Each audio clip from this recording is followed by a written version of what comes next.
Rishi's International School offer 100% scholarship to the students who secured 450 and above in 10th class.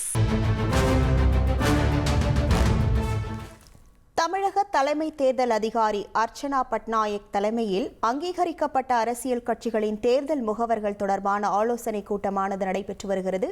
இது தொடர்பான முழு விவரங்களோடு இணைகிறார் நமது செய்தியாளர் பாஸ்கர். வணக்கம் பாஸ்கர். இந்த ஆலோசனைக் கூட்டத்தில் யாரெல்லாம் பங்கேற்றிருக்கிறார்கள்? முழு விவரங்கள்.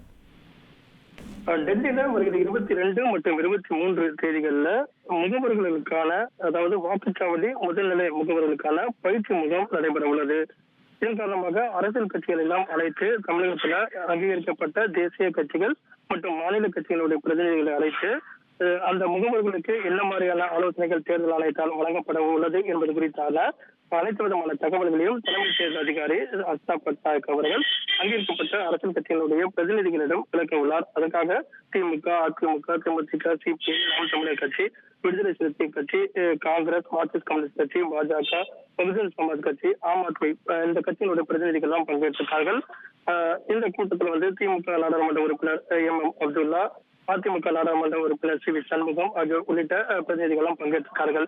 இந்த ஆலோசனை கூட்டத்தின் வாயிலாக டெல்லி செல்லக்கூடிய அந்த முதல்நிலை முகவர்களுக்கு ஆலோசனைக்கான என்னென்ன ஏற்பாடுகள் நடைபெற உள்ளது, தேர்தலின் போது தேர்தல் முகவர்கள் கடைபிடிக்க வேண்டிய நடைமுறைகள் எல்லாம் என்னென்ன அப்படிங்கிற குறித்து தேர்தல் ஆணையம் அரசியல் கட்சியினுடைய பிரதிநிதிகளுக்கு தெளிவாக விளக்கம் அளிக்க உள்ளனர். உங்கள் முழு விவரங்களுக்கு நன்றி Bhaskar. Rishi's International School offer 100% scholarship to the students who secured 450 and above in 10th class.